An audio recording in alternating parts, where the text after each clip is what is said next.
You're watching the Scottish Football Zone with all the build-up and reactions.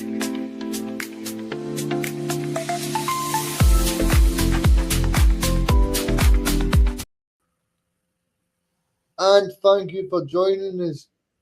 And you're not second guessing yourself. I know it is Thursday, we're a little bit early this week, but we probably just get on nice and early because there's a lot to talk about, Robbie. Aye, that is a big weekend of cup actions. Honestly, it feels like there's more non-cup stuff to talk about than there actually is cup stuff. Obviously, the big situation with Russel Martin at Rangers seems to be taking all the headlines, but I am looking forward to the football of the weekend. Aye, Robbie, it was great to see you doing well this week with talking to the St Mirren chairman as well. Aye, John's such a lovely guy. I couldn't thank him enough for taking the time out of his busy schedule to come on, have a wee chat, and he's so open and honest as well. So that was brilliant.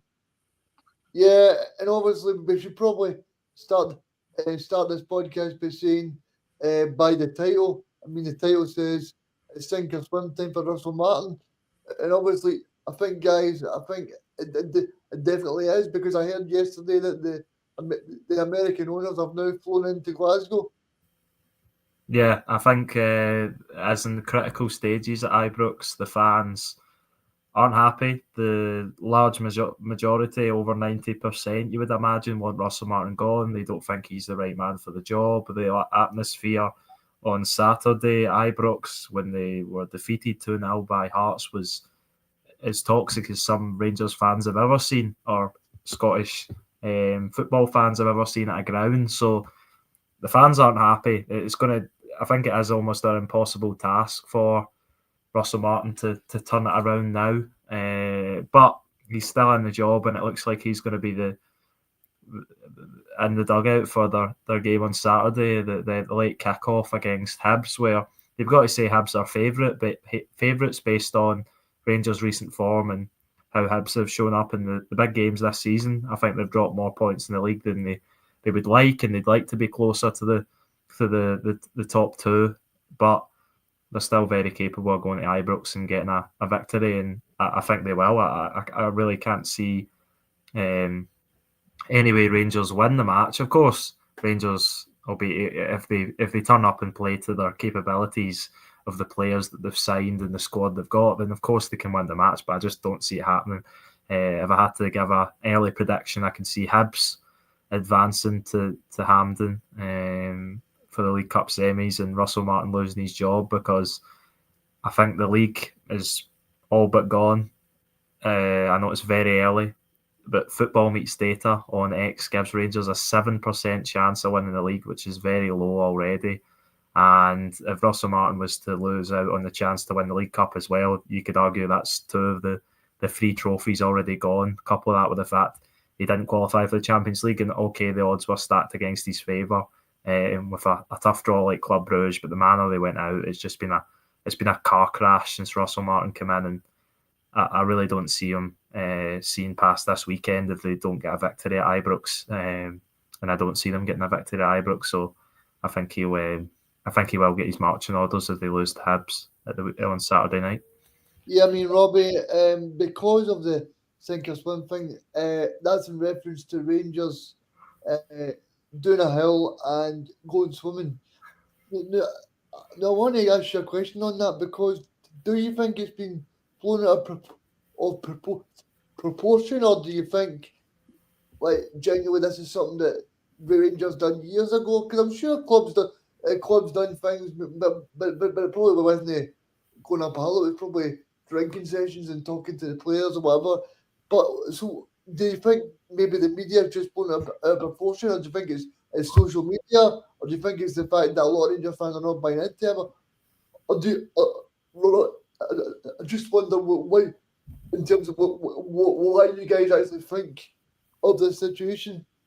I think it's very easy to make headlines about a situation when it's not going your way at Ibrox. I mean, if Rangers had won every game up until this point and it took them to Loch Lomond, I don't think anybody would be complaining about that. I think people would probably see it as a good team bonding session, but you need to factor in everything that's happened at Rangers so far. Almost does feel like a last chance for Martin to try and salvage anything at these players. There's been so many players already that have apparently had fallouts, and we'll never know the full extent to what's happened with the likes of Nico Raskin. But it does just feel like at the time that it's happened and with the situation at Rangers and everything that's going on, it does feel like it's maybe just him trying to take a hit at try to salvage anything at this weekend. And I don't think, Reagan, this has been made enough of big news. I look at this game as a must-win for Rangers. This is the 1 or 2 chance, in my opinion, to win silverware. I think this and the Scottish Cup are the only 2 realistic possibilities for Rangers. I remember when Jose Mourinho was sacked for Tottenham about 4 or 5 days before our cup final because the board didn't trust him. If I'm that Rangers board, I wouldn't trust Russell Martin getting into this cup game either. Yeah, and obviously the other side of the debate this week, Ethan's been Jim White and Ewan Cameron. They 2 have been going at Leghorns this week in terms of Ewan Cameron saying that fan media YouTube channels should be allowed into press conferences. And I tend to agree with him because platforms like this one, like many others, are great platforms. And I think Jim White was a little bit narrow-minded with his thoughts on fan media, especially like podcasts like Celtic podcasts, St Mirren podcasts, Rangers podcasts. These podcasts are getting thousands and thousands of views, and obviously, maybe about 10 years ago, people would have went to maybe mainstream media, but I think now they're joining programs like this one and many others. Yeah, I agree. I think fan media is a good thing. It often brings out some of the most interesting questions, I would say, because newspapers and other publications are sort of their due diligence is to get the headline, but not get the permission of going to the press conferences confiscated off them, because I think if the journalists or reporters go back to their employer and say, "Oh well, we've been told not to come back," and I think the BBC might have not been at one of Brendan Rodgers' press conferences recently again, and that was a saga which is carried on from last season. Whereas the fan media, their supporters, they obviously want to know, they have got an invested interest, so they'll ask maybe the more difficult questions. And I think some people were complaining about some of the questions thrown at Russell Martin about the performances from Rangers fans. But if you're inviting fan media and Rangers fans along to the press conferences, obviously they're going to want to know what's going on, as we all are. Just because it's fan media, that doesn't really make a difference. Tom English, obviously for the BBC, he asked Russell Martin, I think we spoke about it on here a few weeks ago, about what has actually improved at Ibrox since you've come in, and he couldn't answer it. And that's a difficult question, but that's the media's job, is to find the answers to the questions that we're all speculating about. And I really don't know what's going on at Rangers and why it's worked so terribly under Russell Martin. But as you guys said, I think it would be quite fair to make the point that, do you hang the League Cup in the balance by keeping them in the job? There probably isn't anyone else there. I'd imagine the 49ers consortium are already sort of looking about to see who they can go to next. But yeah, it is last chance saloon now for Russell Martin on Saturday evening. If he doesn't beat Hibs, then I believe he'll be a goner, definitely. I don't entirely agree with you and Cameron all the time. I don't. I think he's got some very controversial opinions sometimes, but I 100% backed his point against Jim White. And I'm going to be honest with you, I think Jim White's scared, and I think the rest of the mainstream media are scared of fan media now. I think it's grown at a really good rate on our side of things. I think it's grown at a worrying rate for actual mainstream media. I think a lot of these guys are a bit concerned that maybe fan media is the way forward, and maybe that's going to take care of the game. And it rightly should, by the way. I should point that out. Fan media should be put first.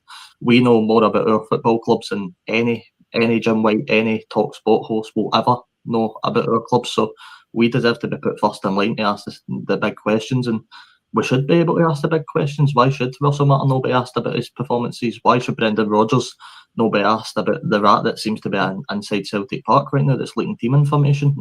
According to him, that was asked by someone in the fan media. So all these things, fan media deserves to be put first, in my opinion. Yeah, and another point, I completely agree with you, Robbie. And another point is that the Scottish media have been accused of not asking the questions that need to be asked in the past, across decades now. Whereas I feel like the fan, as I mentioned before, that I feel like there's less sort of pressure on the fan media, so they'll just ask the questions, which is what you want to see. And sometimes out of the most interesting answers from your Russel Martins and your Brendan Rodgers come from questions asked by people representing fan media. So I think it is a good thing, and I think traditional media and fan media can both go hand in hand, and produce good press conferences as they have done. And I really don't understand Jim White's point as to why the privileges of that should be revoked.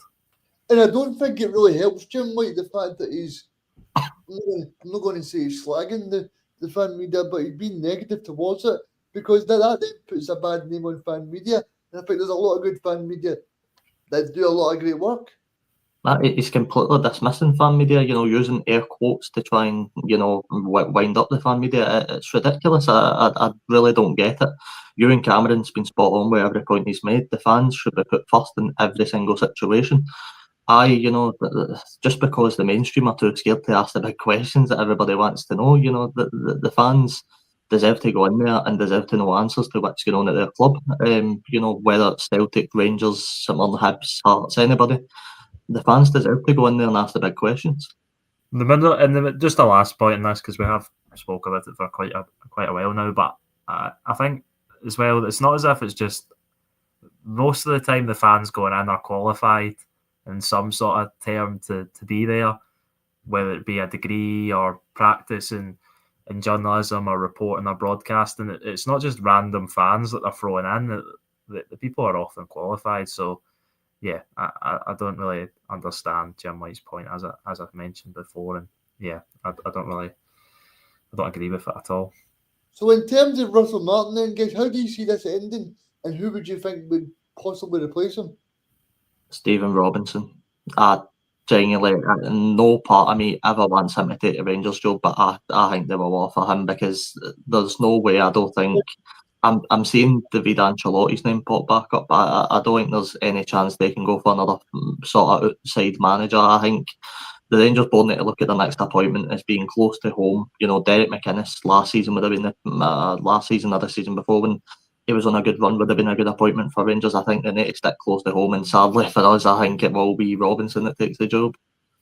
Robbie, I don't know. I'm going to mention Jim White again, because a Rangers fan actually called up yesterday, and he said to Jim White, he wants Stephen Robinson in the job. He wants Stephen Robinson to be Rangers manager. And Jim White kind of looked at him and went, Stephen Robinson? As if he didn't have a clue. I don't think surprise me with Jim White, to be honest with you, but I mean, look, Robinson's always one that's getting underappreciated. I heard Chris Sutton's comments as well on Sky Sports, which just absolutely baffling to me, to be honest with you. I think he's more than capable of taking the Rangers job. I think he'd do a really good job. I think he'd get a good tune at the players. He plays some nice stuff at times as well. So, I mean, look, the one thing Rangers need, in my opinion, is defensive stability. And Robinson's perfect for that. Look at what he's done with us. He's made us very defensive secure. Some really good players at the back. I think it will happen personally. And I think the Denny is stick close to home, to be honest. Do you think, Robbie, though, that obviously St Mirren play a style of football that I don't think, it would be fair to say that I don't think he could play at Rangers, in the sense that the sort of, well, I would say St Mirren are a counter-attacking style team.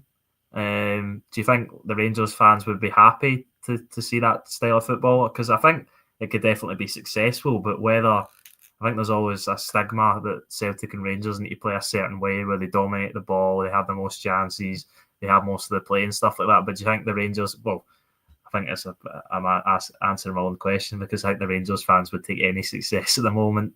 But do you think he would be an appointment that would be sort of accepted by the majority of Rangers fans? I think my argument would be any Rangers fan that would take Jose Mourinho as buying into the same football as Stephen Robinson. You know, I know they're two different shapes, and some of the stuff and transitions, the way they play is slightly different, but it's the same concept. You want to be, first of all, you want to be defensively solid, and that's Robinson's biggest game plan. He wants to make sure we're conceding as less goals as possible, and that's what I think you get at Rangers. And I think you need to switch it up a bit, but I don't see why you couldn't do that. I think the way you played the 4-2-3-1 at Motherwell worked really, really well at times. Obviously got them to two finals, unfortunately lost them both out of Celtic, but I definitely think he's got that, you know, change in him.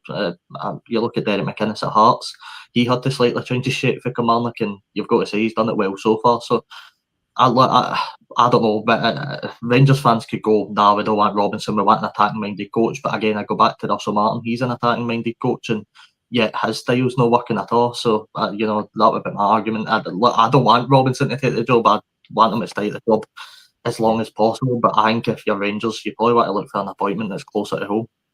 Yeah, I think the one I seen rumoured recently was David Gray. I don't know.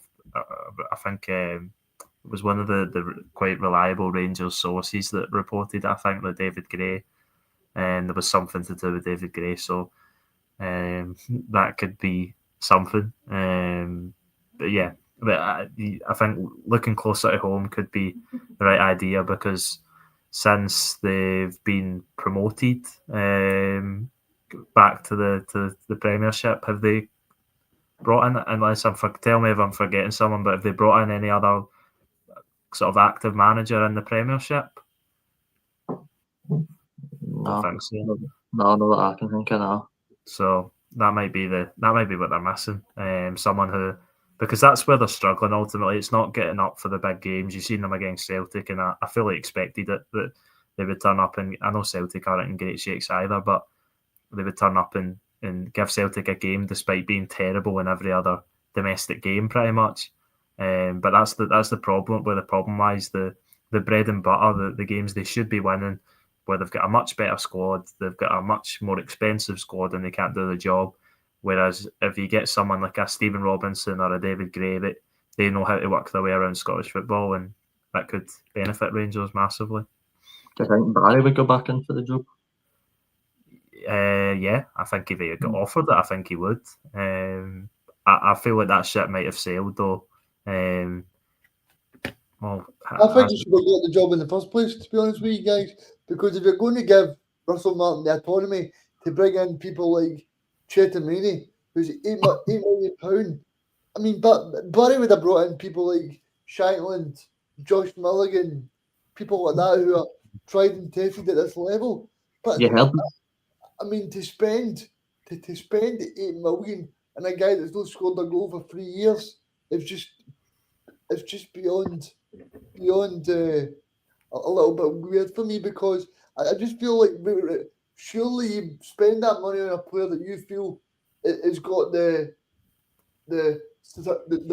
substantial ability to show you. But I've heard Rangers podcasts talking about the fact that Farewell used to be Everton, and maybe he knows people from there. But I just find it strange that Rangers would spend £8 million on a player and he's not scored a goal for that length of time.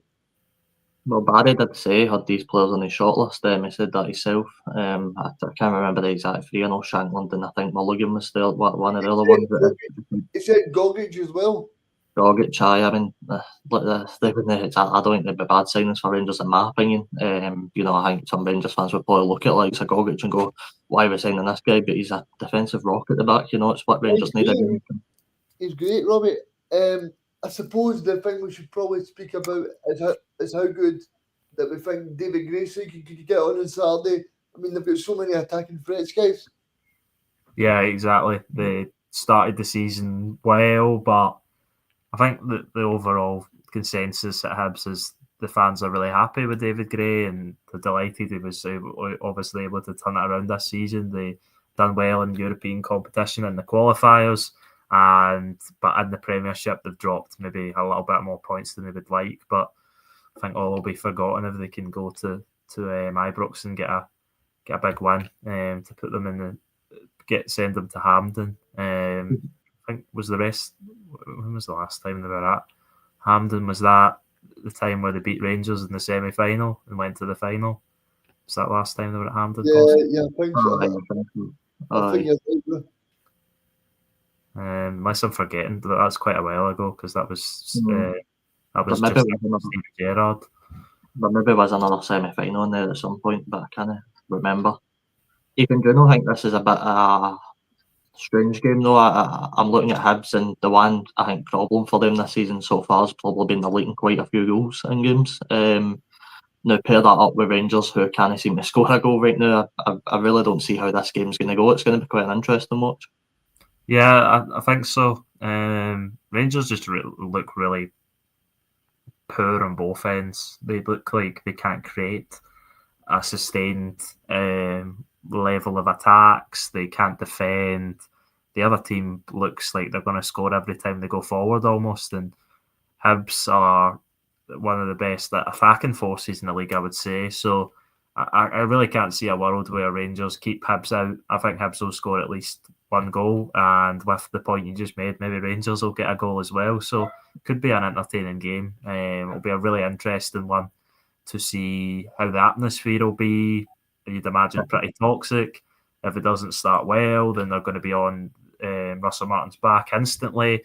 And yeah, Russel Martin, he's just in a really difficult place at the moment, but he said it himself, he's not going to resign or back down. He's there for the challenge, but I don't think he can turn it around. I think the fans have given up on him, certainly, and looking at the performances, I would suggest the players possibly have as well. And yeah, I don't think the trip to Loch Lomond and the walk up Conic Hill is going to help them avoid defeat at the weekend. And I think it would be a surprise if they were to win. Would it be papering over the cracks?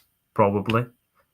But he's got a chance. He's still in the dugout. If he wins against Hibs, then he gets a little bit of momentum if the performance is good. And then they go, and I don't know what the next league game is. I think it might be, is it Livingston away? Livingston away. Yeah. Is it Livingston away? Yeah, but that's obviously a difficult game on the surface. So yeah, if he can build a run together, then fans will naturally come back onto his side. But I just think he's got so much to do in the league already, and he can't afford any slip ups in the cup competitions, including the Europa League, which obviously starts soon as well. So yeah, big night on Saturday for Russell Martin, and if he can get past that, then it'll be a massive couple of weeks if he makes it that far. Ticket sales are very, very low for this game. For what I've seen, I think there's about 300 to 500 tickets available in every section so far, and the game's only in a couple of days. So it shows, even your point, the Rangers fans clearly are gearing up on Russell Martin's way. 3 massive games, as you mentioned, Hibs, then Genk in the Europa League, then Livy away. It's going to be 3 pretty big games for Russell Martin if he even gets 3 of them. You know, he could be out of a job by Saturday night, and we don't know. I honestly, in my opinion, thought he would have been at the job after the Hearts game. I thought it would have been an announcement that night, but you know, they clearly still want to give him a bit of time. It's so confusing to me. I look at this game as an absolute must-win for Rangers. I don't think there can be any slip-ups. I don't think they can afford to go at this cup when it's 1 or 2 that they can maybe win this season. And look, I don't know if Rangers will win the cups. We'll need to wait and see, but under Martin, it doesn't look like it's going to go that way. So I'm excited to see what happens. Rangers haven't scored in the last 3 games, conceded 8, I think. So you know, their defensive record is absolutely appalling. I'm interested to see who will actually start at the back. Even I don't know who you think will start, but I think the team selection will be interesting. Yeah, I think Derek Cornelius has got to come in. I didn't get to catch any of the game on Saturday, but I found it baffling that even when he's brought Cornelius in, who's the highly rated central defender from his time with Malmo before moving to Marseille, when it didn't really work out as much, I thought he would have come in and started for Nasser Jajiga, who's been quite frankly a bomb scare since joining Rangers and then moving John Souttar to his natural position, but he chose to stick with what's not been working, strangely enough. But I think Derek Cornelius will be in the starting 11 alongside John Souttar. I don't think he's really got much choice, and I think it will be Jaden Magoma and James Tavernier. Maybe Max Aarons comes in, and then in the attacking areas, I really don't know either. And will Nico Raskin be part of the squad again is another question. So yeah, Hibs will be licking their lips. They'll be really confident, despite the results not being maybe what they would like, dropping points against Dundee United to look like a really good team again this season, and that was a brilliant game last Saturday. But they'll be confident that they can go to Ibrox and win. And I think every team in the Scottish Premiership's confident they can beat Rangers at the moment, and that's just the problem that Rangers have, and shows the state that the playing staff and the coaches are in at the moment and how poor they're playing. But yeah, should we move on to another game, like the Friday night game between your St Mirren and your St Mirren heading to Rugby Park, is it?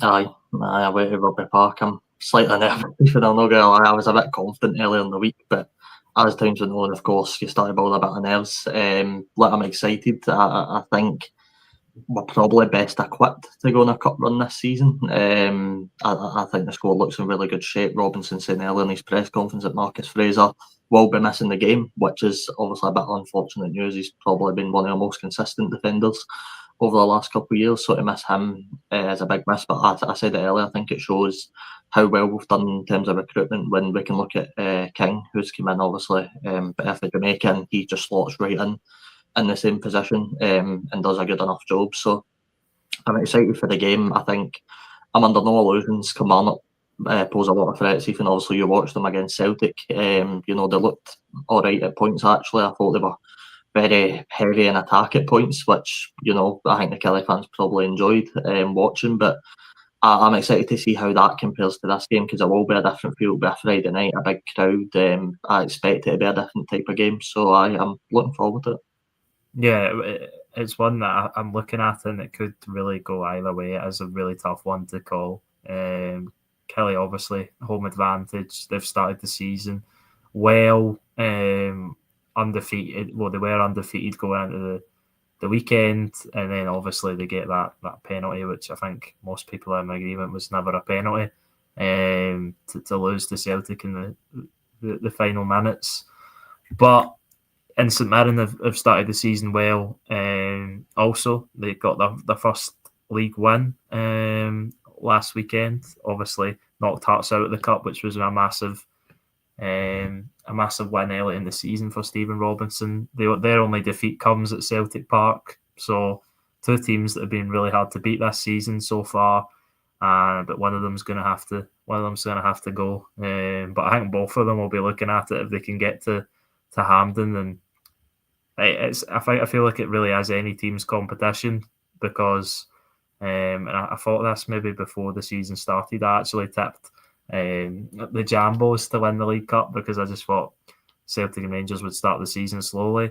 Obviously St Mirren ended that fought, but the point still stands that Celtic and Rangers have started the season slowly. I think Rangers will go out of the weekend, as I've said. I think Celtic will have too much for Partick Thistle, although they've been in good form recently. There could be a massive upset on the cards there, though. And then even Aberdeen and Motherwell have struggled to get wins. So, yeah, it really could go either way. I feel the League Cup, which is really entertaining, and we've got some really entertaining games this weekend, and it starts with a really tough to call one at Rugby Park on Friday night. I think you're looking, in my opinion, Ethan, I don't know whether you'd agree or disagree, but I'm looking at the Friday night game and I'm looking at Hibs, and if anybody outside of Celtic and Rangers are going to win the cup this season, I fancy the Friday night game or Hibs, whoever wins that, to go on and maybe cause an upset. Aberdeen and Motherwell, for all that Motherwell's getting the plaudits in the media for their attractive style of football, they're leading goals and they're not able to hold on to leads. So there's a bit worried there. Aberdeen can't score a goal. Obviously we've spoke about Rangers enough, and look, Celtic, you're right, they have started slow. Obviously Celtic are still the favourites because they can go and brush any team aside when you want to. I mean, the Celtic still have that quality there. So I'm looking at St Mirren, Kilmarnock, Hibs as, if you're going to have a cup upset this season and you're going to beat Celtic, because someday I think we'll need to beat Celtic personally. I think they will be in the final. You're going to need to, I think it could be an early 3 teams in my opinion. Yeah, I think it could, and it is really open, and it's nice to see, because we end, well, not Celtic fans didn't, but the rest of Scottish football, for more reasons than rivalries, enjoyed the fact that Aberdeen went to Hampden and turned over Celtic, because nobody seen it coming, and it showed that if you turn up in a one-off occasion, then of course you can. I heard you guys a minute ago talking about You can beat these teams like Celtic, of course, and there's no reason why another team can't do it again in the League Cup this season. I heard you guys talking a minute ago about Aberdeen against Motherwell. I mean, the thing for me, guys, is, I mean, Jeremy Wright, he won the trophy at the very end of the season last season, but surely he's on borrowed time. I think he'd be sacked already if he hadn't won that cup, to be honest with you. That Aberdeen team do not look great at all. I really don't like the look of that. They've made some very good signings, right enough. I think, it's so strange talking about knockout football, because it feels different to the league. I never take league accountability into a factor. Getting into these games, in a one-off, anything can happen at all. If Partick Thistle beat Celtic on Sunday, I mean, it's a one-off game. Anything can happen. That's the beauty of it. I mean, I don't think that will happen, but it can. So I mean, it's a bit of a different feeling to it. But I'm excited for all games, I think, this weekend. Sorry, did you guys give a prediction for the first game there? No. I'll go with what am I going to go with? I think I went 2-1 Hibs. I think what I went with early in the week on another prediction. So I'll go with 2-1 Hibs win. I'll go for not to be sacked. Sorry. No, you're right. I'm going to go for 1-1. But see, in terms of it goes to a draw, does it go straight to penalties, or does it go extra time? Or I think it's extra time. I think somebody said last time it went straight to penalties, but then the games didn't. So I think it is extra time. Extra time. I made that mistake last round, saying it went straight to penalties and it didn't. So yeah, I think I'll go for 1-1, and then extra time and penalties. Anything can happen there. All right, I'll go 3-1 to Hibs. Sorry. He's sitting on the fence. I was saying to Reagan, he's sitting on the fence. Yeah, I'm getting a bit. I think I'm getting a shaky nail by the fence. I'll go 3-1 to Hibs after extra time. And by the way, can I just say on Friday, I'm absolutely buzzing that even actually didn't mention it. No VAR in Kilmarnock versus St Mirren on Friday night, so we don't need to worry about any dodgy VAR decisions on Friday night. Yeah. There was obviously a dodgy decision at Rugby Park on Sunday, so that might be some of the thinking behind that. But no, that will be interesting, and there won't be any VAR in the game for Hill, obviously, either. See that, Robbie? Is that because clubs don't want to pay for it, or is that just in general because it's a different competition? No, I believe Aberdeen, as far as I'm aware, Pittodrie and Ibrox are going to have VAR. I could be corrected if anybody in the comments, and there's a couple of Hibs fans know. But I'm led to believe the clubs do have a choice. I think most probably just don't want to pay for VAR, to be honest, in these games, so they choose not to have it. To be fair, I don't know. You might be right, Robbie, but I don't think they would pay for it. I think they'll just have the technology. I don't know. Aye. True. So I don't know, but obviously you need to hire extra referees to sit in the VR room and stuff like that. But I think with how VARs went, certainly last weekend there was a plethora of terrible decisions across the game. So it's no surprise that teams have chosen against it this weekend when the opportunities be given. And then obviously at Firhill, they don't have the technology, so I don't think they've really get the choice. But yeah, half of the games won't have it, so could be interesting.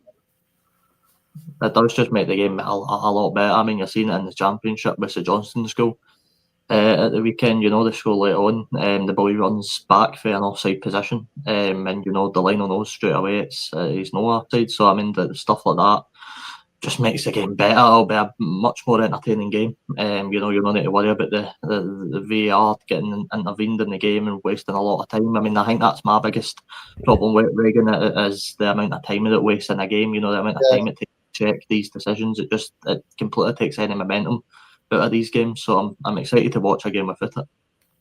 I mean, I think it's only right for me to speak to you for at the moment, because I think we've only got you for the next 10 minutes. Ethan, see in terms of the Celtic games, is there anything you want to talk about that, Ethan?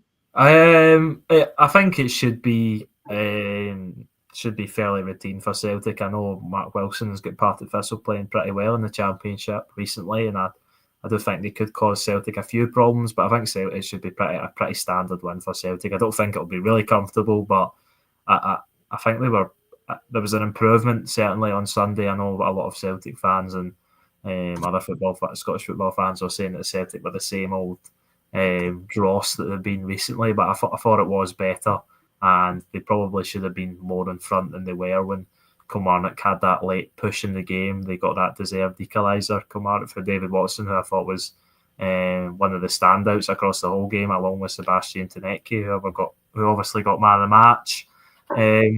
So yeah, I think it'll be a pretty standard win for Celtic. I'd imagine it'll be interesting to see what Brendan Rodgers does with the lineup, because there's a lot of players that have not really performed to the levels maybe they should be, and there's a few players that maybe deserve a chance to start the midfield. A lot of people have called for a bit of a reshuffle in there.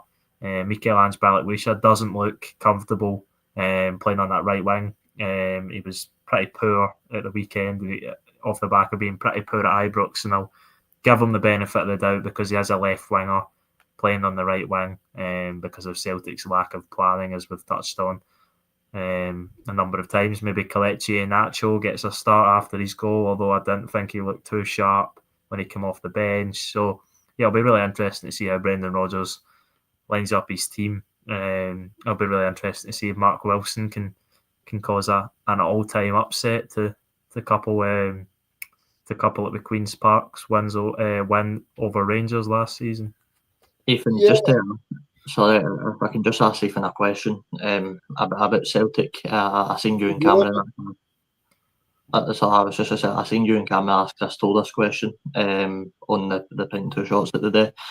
How do you think the board would have responded to that 12-minute thing at Rugby Park? How do you think they took that message? Because I think a lot of Celtic fans were probably adamant, and maybe it didn't do too much in terms of the board's reaction to that. But I mean, what did you make it?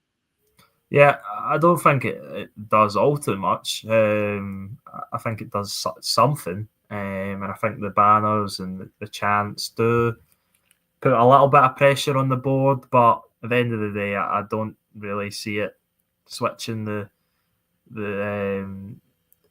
narrative too much.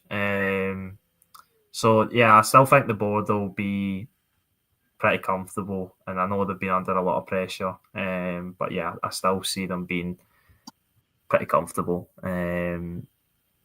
So yeah, but I do agree with the protesting. I think football fans should feel the right to protest and make their voices heard, because ultimately, as we've said many times, especially during COVID, football is nothing without fans. So yeah, I think they were right to protest. And I think there is slowly, you can see a sort of unite between the players, the manager and the fans, and sort of excluding the board from that, because I think Brendan Rodgers obviously made his thoughts very clear throughout the summer. The Celtic fans likewise, and I imagine the players, Cal McGregor certainly said at certain points that they needed to strengthen and they definitely didn't strengthen to their full capabilities. So yeah, it'll be interesting to see how Celtic perform, because there obviously is that pressure from the supporters, but in that toxic atmosphere, but it's towards the board rather than the players, because I think the banner was sack the board, back the team. I think it was the banner at Rugby Park. So yeah. I was actually quite even impressed with Iheanacho when obviously made his debut. A lot of people, of course, when they seen pictures, and I believe it was just rubbish anyway. I think it was pictures for years ago of him. Obviously, it looked a bit, don't know what the right word is, it looks like a bit weighty. He's maybe put a few on, but I thought he looked really, really good and in good shape at the weekend. Obviously, we've seen training pictures as well. I was quite impressed with his movement. I think he will add a real asset to Celtic, and I know it's not exactly the signing that Celtic fans maybe wanted, and all that sort of stuff where everything that happened in the transfer window. But I think you've got a real decent player on your hands. Yeah, possibly. I didn't think he looked too great when he came on. He wasn't in the game much, to be in fairness to him. He didn't really do much. Obviously, the massive pressure on him to get that goal. Cal McGregor gave him the spot kick, and he steps up and coolly puts it away. So, a massive moment for him, similar to Adam Ida, who scored 2 penalties on his debut at Easter Road, one of them being very late on, and that was another striker signing that the Celtic fans were not happy with at all, and obviously they warmed to him over that season, and then it did a full U-turn towards the end of last season, for the whole of last season really, after completing the purchase of him, and then this season obviously gets moved on. So it could be a similar scenario with Kelechi Iheanacho. He hasn't had the heights that he once did for a while now, but his best football was some of his best football was definitely under Brendan Rodgers. So Rodgers will have brought him in knowing the player that he can be capable of being, and believing that he can get the best out of him. Another player that I don't know if you guys seen linked with a move to Celtic this afternoon, and I think he was linked previously, Raheem Sterling, because he's been left out in the cold at Chelsea, pretty much didn't get his move away. And I think he was even training with the under-21s team. So he's not really got a future at Chelsea. I think he's obviously not going to be able to move unless there's a contract termination there. But he could be someone that Brendan Rodgers relies on his phone book again, rather than the scouting team to pick up in January and bolster the wings. Because Raheem Sterling, I think, can play on either side, unlike Sebastian Tedeschi and Michelangelo Balikwisha by the looks of it. So, yeah. I think the interesting thing for me this week even was Tedeschi spoke to the media, and he said that Celtic approached him before the Champions League qualifiers. Surely that could have been a deal that Celtic could have got done then. Yeah, exactly that, and I don't really understand Celtic's waiting about, but they waited about and paid the price. Ultimately, they should have been playing either Tuesday night, Wednesday night, or tonight in the Champions League, but they'll have to wait until next week in the Europa League. And yeah, I don't know if it's a case of maybe the Sebastian Tedeschi was one that they were maybe going to go for as a backup if they didn't get the players that they were going for if they got into the Champions League. But I don't really understand that. You've got to sign players before the qualifiers, and Celtic fans will be hoping that the board has learnt, but obviously they never seem to learn on that front. So you imagine the same story when it comes around next season. Guessing that Celtic are obviously massive favourites for the league now, even though Hearts have started the season really well. I was just going to say before you go, can we get your score prediction for the game? I'm going to go with 3-1 to Celtic. There we go. Well, thanks guys for having me on, and I'll see you later, and hopefully another good weekend of football. No worries at all. Thank you for joining us. See you later. So Robbie, now it's just me and you. I mean, in terms of this match for Celtic and Sunday, I think Celtic will get through it, but I think Partick Thistle are playing pretty well at the moment. Aye, playing some really good stuff. Actually, I'm pretty impressed with the whole championship, Reagan. I think it's actually been a really fun watch. Particularly if I saw playing some decent stuff. Like Mark knows the test that's going to be at hand, and I'm interested to listen to his press conference. I want to see what questions he's asked about Partick Thistle. You know, I know all the media headlines this week will be about him calling to face his old club and stuff like that, but I want to hear what this guy's got to say about his team. You know, players like Ocean Smith that's went in there. He's apparently, from what I've heard, done a really good job so far. He's been a sort of spark in that midfield. He's not exactly got a goal or assist here and there, but he's off the ball. He's off the ball movement, and some of the passes he's playing to create chances apparently is really good. The Partick Thistle squad seems overall positive right now. Of course, that's underlying the big test that they've got ahead of them, Reagan and Celtic. We spoke earlier about Rangers having to go and win their game. It's a must win. I think it's a must win for Celtic for maybe different reasons as well. I think Rodgers needs to look at this as one he's got to get through. You don't want another Queen's Park type upset. They'll look at this. The Celtic team is going to go and try and get the job done. Yeah, I think the Celtic team will still be strong. I think people like Bernardo. It's strange to see Bernardo and Engels as backup players, Robbie, but that's what they are at the moment. Aye, and Engels, I think, is probably the most surprising one, Reagan. That just, again, no his fault, I should probably add, but just for the sheer amount of money Celtic pay for him, it's almost like Yusuf Chamiti. The Rangers pay £8 million for this guy and then sit him on the bench in a game versus Hearts. It just shows that money doesn't exactly mean you're guaranteed to start. I do suspect it might be a fairly rotated team for Rodgers. I don't think he'll want to exactly send out the B team because Partick Thistle do have a lot of quality, but I think he will make a few chopping changes here and there. I'm excited to see what he does with Kieran Tierney. Really, I don't know about you, but obviously, we know he can't play exactly 90 minutes, so I'm excited to see where he starts him or brings him on near the end of the game and maybe try and see it out. I'll be interested to see what he does with him. I think he'll be probably not play him this week just because it's a chance to see some more players and hopefully trying to get some rest in their legs because I think he'll be busy because don't forget you've got the European game on Wednesday as well. Aye, Krivna-Shevka, so that'll probably play a factor. You're right. They maybe will only start Tierney then. It'll be interesting to see his team line up, and especially the bench as well. I hope guys though like Johnny Kenny get a good chance. I really like him. I think he's a good player. I just think Celtic, like Rangers, need to go out and get the job done. Reagan, I think it's as simple as that. You need to go out and win that game on Sunday and get yourself into the heart for the semi-finals. Yeah, I mean, personally, Robbie, I think it'll be 4-0.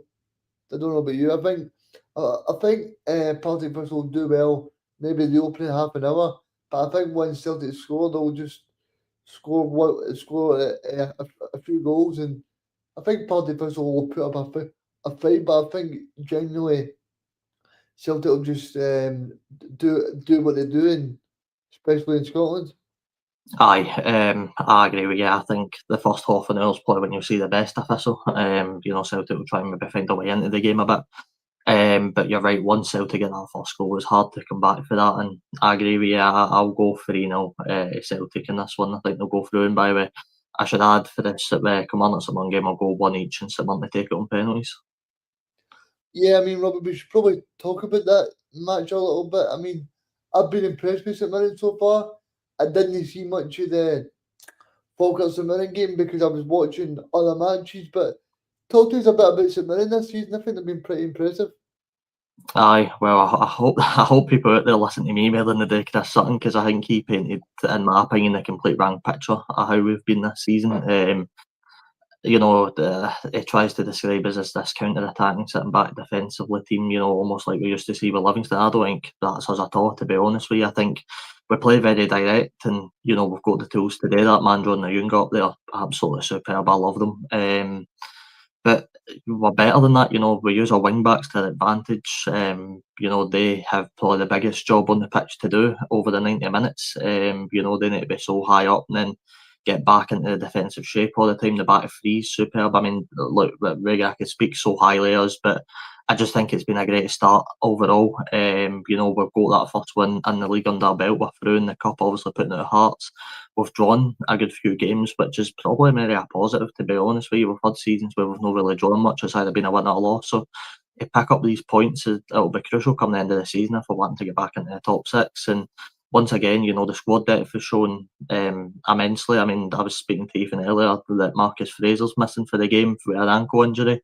We're yet to see the severity of that, but we then know he will only be playing. So it'll just be interesting because I think King can just step in and be that same player Marcus is and show some real quality into the team.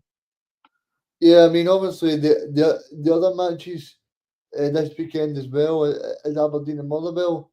I mean, what's your score prediction for that game? I'm going to be honest with you. I don't see a lot of goals in this. Aberdeen are not really scoring, to be honest with you. I think, as I said earlier, Motherwell get the credits for the attractive way they play and the way they like to play. But I'm going to be honest. I think this will be a bit of a stalemate. I think one goal might nick it, and I'm going to go for the away side. I think Motherwell win this 1-0 late on, and I think I don't know if this match specifically will be the end of Jimmy Tulin. You know, I think it will still get a bit of time, but it certainly will start closing doors because it's getting a bit worrying now for Aberdeen. Yeah, and I suppose that, in terms of Motherwell, they've started well this season, like you said, but they're playing nice football, but they need to get more scores on the totals because it's okay getting plaudits for the way you play, but it's so important to get points as well. Aye, well, it's funny looking at the table, Ray. I don't know if you've seen it, but they've played 5, drawn 5 in the league. I mean, I think that tells you the story. Motherwell getting themselves into really good positions where they're taking a lead in a game. You know, they've done it at Tynecastle, going 3-0 up, but the defence is just bottling it every time, and they're conceding late goals, and they're bottling these advantage, which they really can't afford today. So it'll be a big test, and I know they play Aberdeen back to back. By the way, they play them this weekend away at Pittodrie, then they're at home to Fir Park next Saturday. So it'll be an interesting 2 set of games. Aye, and I think it's also important for all these clubs to get through to Hampden semi-final because these matches don't really come around that often. No, it's that's what Robinson was actually speaking about earlier. You know, some people only get like one chance in their life to go and play at Hampden, and for us, for example, we've not been there with fans in the stadium since probably since we won it in 2013. I could be proven wrong with that. Obviously we got there twice during the sort of pandemic stuff. But you know, it'd be nice to get back there again with fans in this stadium this time. And look, it's what I think most players dream of. You know, you want to go into these cup semi-finals. You know, this is for us in Motherwell and Kilmarnock and Hibs. This is our best chance to win a piece of silverware during the season. You know, these cup games are a big opportunity. So every player needs to know that going into these games, and they need to know, you know, go out and get your all in these type of games. I think in terms of Scottish football at the moment, Robbie, I think it's a real positive time. I know people talk about Russel Martin, but I think what Tony Bloom and Derek McInnes are doing at the moment is a big thing. I think Celtic need to spend money, but apart from that, Celtic are doing well. And obviously, you look at teams like Motherwell, St Mirren, Aberdeen, all these clubs are trying to be really ambitious. You look at the Highways as well.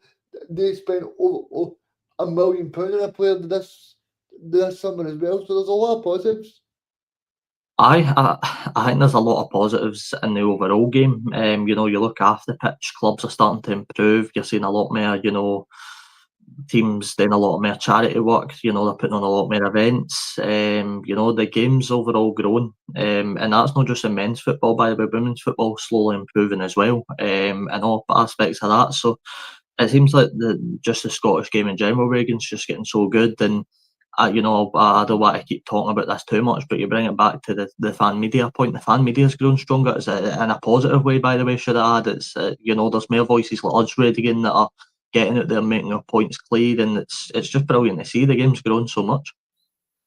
Talking about fan media, Robbie, after this show, you'll be going on to do a show tonight at 7 p.m. Talk to us about that. Aye, I've been kindly invited on by Off the Underside, if you don't know them. Some great guys. Jamie in particular, such a nice gent. They just had 10,000 followers on Instagram, so congratulations to them. But we will be on tonight at 7, I think, recording. I don't know if it's recording or live, by the way. A chat to Jason Naismith, former St Mirren, Ross County. He played down in England as well. I can't quite remember where off the top of my head. But we're going to speak to Jason Naismith for a wee hour or two about his full career. And that'll be a really good chat. Jason, I've seen him on a few things before. He's a really nice guy.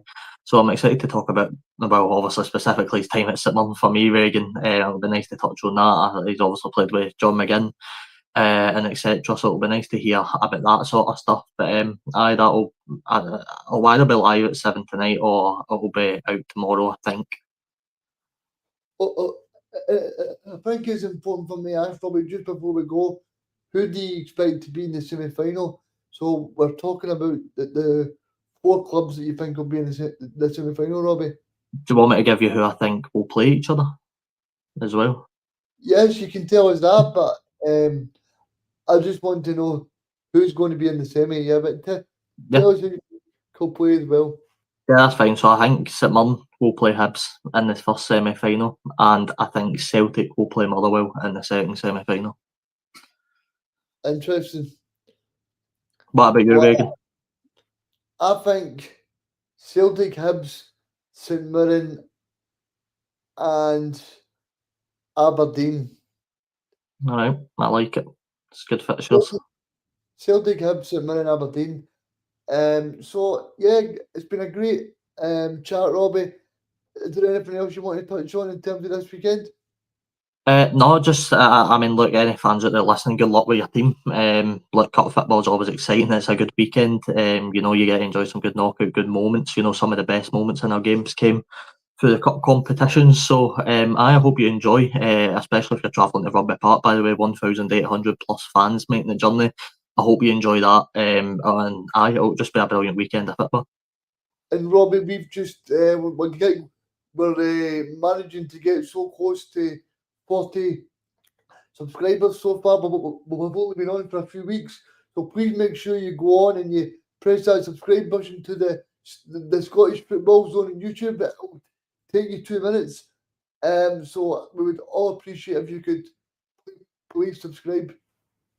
Aye, please subscribe, like, comment your thoughts on the weekend's action, give us your predictions, let us know what you think the scores will be, let us know who your man of the match will be for the whole weekend, let us know all that stuff, because engagement helps us, and it's always good to engage as well, give us your opinions on stuff.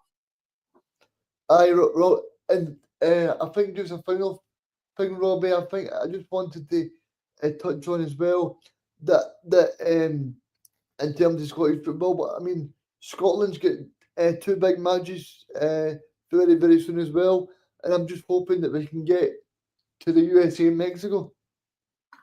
Aye, you know, we'll not touch on obviously some stuff that's going on in the USA and, you know, whether we want it played there or no, but I do hope Scotland get there on the pitch. I hope we do the business. 2 really important games again. If fans can get along to that and go and support Scotland, I believe tickets are nearly sold out anyway, so that's always good. It means a lot. We've had a really good start, by the way. Some 4 points out of possible 6 is exactly what you'd take before the two games happen. So I am pretty confident, Reagan, we'll be going to USA and Mexico and stuff like that. And obviously, this time next week, Robbie, we've got the Scottish teams back in Europe, Celtic, Rangers, and Aberdeen. I am going to assume there will be lives for the games, which will. Yes. Aye, so that'll be. Make sure you tune into the games. Europe is exciting. It's a weird time to watch Scottish teams in Europe right now. We'll of course be watching Aberdeen play in their games, which, you know, they're not playing well right now. How can they fade out of Europe? Rangers aren't playing well right now. Can they host Genk and finally get a win under Russel Martin? Celtic, they kick off their Europa League campaign. Can they make it far in the knockouts? I mean, we'll just need to wait and see. But there is some exciting games coming up. Yeah, and I just want to thank you finally, Robbie, for joining me. It's great to have you on, and we'll see you guys again next week for all the Scottish teams that are playing in Europe. Aye, it's been a pleasure, Reagan. Thank you, Robbie. Cheers. You're watching the Scottish Football Zone with all the